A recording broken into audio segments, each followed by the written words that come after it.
வந்து என்னை வந்து அட்வென்டிஸ்ட் சபைக்கு வந்து அழைத்தாங்க. நானும் என் ஃபேமிலியும் வந்து போகிறதுக்கு வந்து ரொம்ப யோசிச்சுட்டே இருந்தோம்.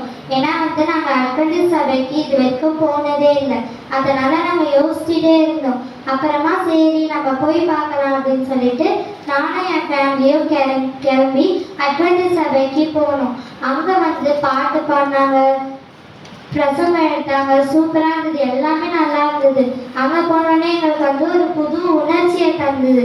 நாங்கள் அங்கே போய் அந்த சபை முடிஞ்சோடனே எல்லாருமே எங்ககிட்ட வந்து பேசுனாங்க. இது வரைக்கும் யாருமே எங்கள் கூட வந்து நல்லா க்ளோஸாக பேசினதே இல்லை. ஆனால் வந்து அங்கே போனோடனே எல்லாருமே எங்ககிட்ட வந்து பேசுனாங்க. புது புது ஃப்ரெண்ட்ஸ்லாம் கிடைச்சாங்க. அதே மாதிரி வந்து இது வரைக்கும் நான் போன பிரசங்கத்தில் வந்து எந்த பிரசங்கமும் எனக்கு வந்து புரிஞ்சதா இல்லை. ஆனால் இதில் எடுத்த பிரசங்கம் மட்டும் எனக்கு நல்லா புரிஞ்சுது, நல்லாவும் இருந்தது. நாங்கள் அதனால வந்து தொடர்ந்து போக ஆரம்பித்தோம். தொடர்ந்து போனால் பாஸ்டர் வந்து யார் யாரெல்லாம் ஞானஸ்நானம் எடுக்கிறீங்கன்னு கேட்பாங்கல்ல, அதே மாதிரியே இங்கேயும் கேட்டாங்க.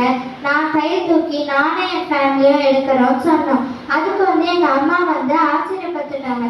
என்ன இந்த பொண்ணு ஞானஸ்நானம் எடுக்கிறேன்னு கை தூக்கிறா, அது எடுக்கிறது தான் ரொம்ப கஷ்டமாச்சு, அது ஒன்றும் கடையில் வாங்கி சாப்பிட்ற சாக்லேட் மாதிரி இல்லையா, அது ரொம்ப கஷ்டமாச்சு, அதனால தெரிஞ்சு இது பண்ணோம் அப்படின்னு சொல்லிட்டு ரொம்ப பயந்துட்டாங்க. அப்போ வந்து நாங்கள் வந்து சின்ன பொண்ணு இல்லை, அதனால வந்து எனக்கு ஞானஸ்நானம் கொடுக்க மாட்டேன்னு சொல்லிட்டாங்க. அப்போ அதனால வந்து எங்கள் அம்மாவுக்கு கொடுக்குறேன்னு சொன்னாங்க. எங்கள் அம்மாவும் சரின்னு சொல்லிட்டு வீட்டுக்கு வந்துட்டாங்க. வீட்டுக்கு வந்துட்டு அடுத்த நாள் காலையில் எழுஞ்சி எங்கள் அப்பாவும் எங்கள் அண்ணாவும் படகு சவாரிக்கு எப்போவுமே போகிற மாதிரி போயிட்டாங்க. ஆனால் எங்கள் அப்பாவுக்கு வந்து எங்கள் அம்மா ஞானஸ்நானம் எடுக்கிறாங்கன்னு தெரியாது. எங்கள் அம்மா வந்து சர்ச்சுக்கு போகிற வழியில் வந்து குழப்பத்திலே இருந்தாங்க. ஏன் ஞானஸ்நானம் எடுப்போமா கரெக்டா அப்படின்ட்டு ரொம்ப குழப்பத்திலே இருந்தாங்க. அப்போ வந்து சர்ச்சில் போய் உட்காந்துட்டு அங்கே பேச பேச வந்து அவங்களுக்கு வந்து ஒரு உணர்ச்சி வந்துச்சு. ஞானஸ்நானம் எடுக்கலாம் கரெக்டு தான் அப்படின்ட்டு வந்து ஒரு உணர்ச்சி வந்துச்சு.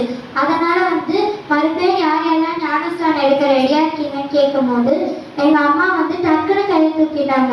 எனக்கே ஆச்சரியம் ஆயிடுச்சு. ஏன்னா யோசிச்சுனே வந்திருந்தாங்க, இவங்க இப்போ டக்குன்னு கை தூக்கிட்டாங்களே அப்படின்ட்டு எனக்கே ஒரு ஆச்சரியம் ஆயிடுச்சு. அப்புறமா வந்து ஞானஸ்தானத்தில் வந்து முக்கிய எழுந்துக்கும் போது அது வந்து ஒரு சந்தோஷமா இருந்தது எங்கள் அம்மாவுக்கு. எனக்கும் ரொம்ப சந்தோஷமா இருந்தது. நான் எங்கள் அம்மாவை போய் கட்டி பிடிச்சிக்கிட்டேன். எனக்கு ரொம்ப பிடிச்சிருந்தது. அது வந்து ஒரு மாதிரி புது உணர்ச்சியை தந்தது.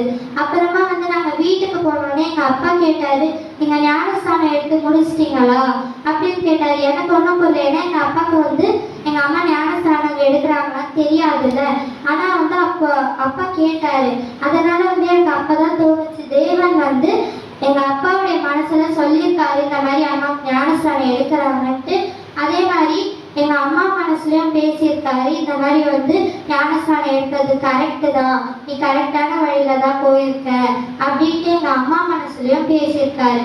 அதனால வந்து நாங்கள் தொடர்ந்து அந்த சபைக்கு போகிறதுனால எங்களுக்கு வந்து ஒரு புது வாழ்க்கை மாதிரி இருந்தது. எங்களுக்கு வந்து ஒரு புது வாழ்க்கை தொடர்ந்தது. அந்த வாழ்க்கை வந்து எங்களுக்கு ரொம்ப பிடிச்சது. அதனால தான் நாங்கள் அந்த வாழ்க்கையிலேயே இருக்கலாம்னு சொல்லிட்டு நாங்கள் அந்த சபைக்கு போயிட்டே இருந்தால் அது வந்து எனக்கு ஒரு புது எக்ஸ்பீரியன்ஸாக இருந்தது.